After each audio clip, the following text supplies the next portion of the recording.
Hi Taurus, welcome to your November 2016 monthly tarot preview. Thank you as always for watching my videos, and thank you for keeping all comments positive. This month we are focusing again on love, but this is a general reading, so it will affect all of you differently. And if you were looking for something private, I do private readings. You can email me at the email down below. They start at only $15. But I also, because this is the end of the year, I know a lot of people like to look into the year ahead. I like to look into the year ahead, and I do offer those readings. They are full 20 cards, and they start at only $65. So that's actually my most expensive reading ever, and it's for the full year. So I think that's quite the bargain. Okay. Let's see, what does November have for Taurus?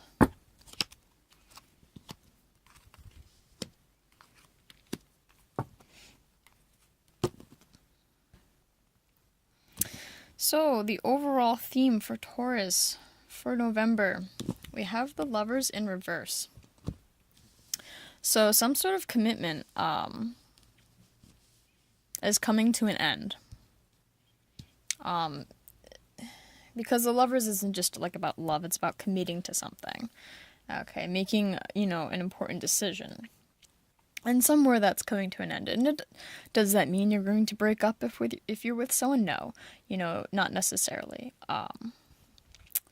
But it means that the both of you, maybe, if you've committed, let's say, to buying a house, and now for whatever reason you need to break that commitment. Perfect example.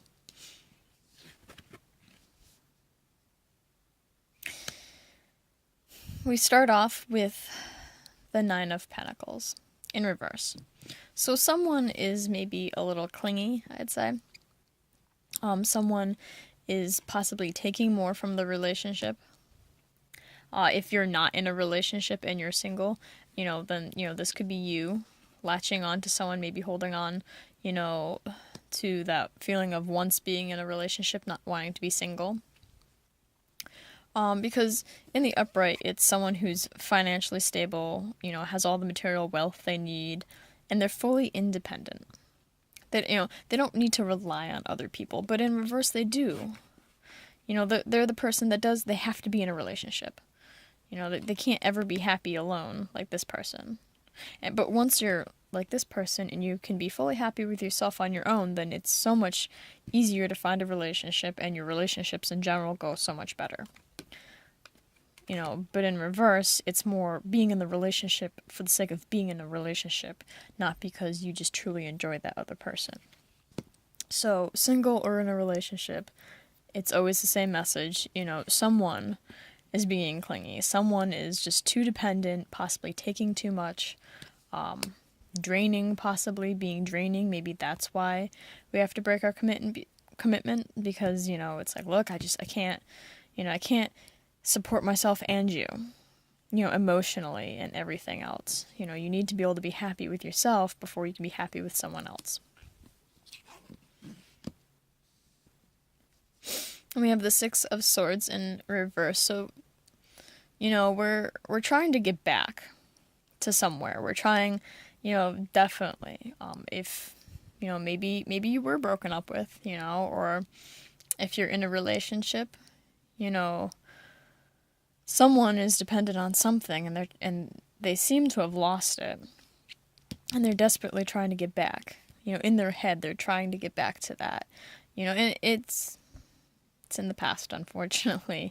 You can't ever go back, but you can always go forward. So, I would try going forward. If this is not you, if this is someone else, maybe they're draining you.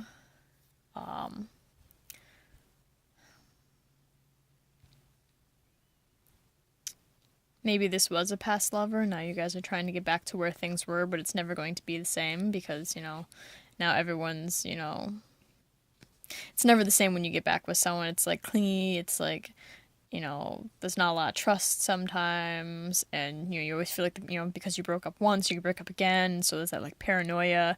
That could be what this is, even though we're trying to get back to how things were. And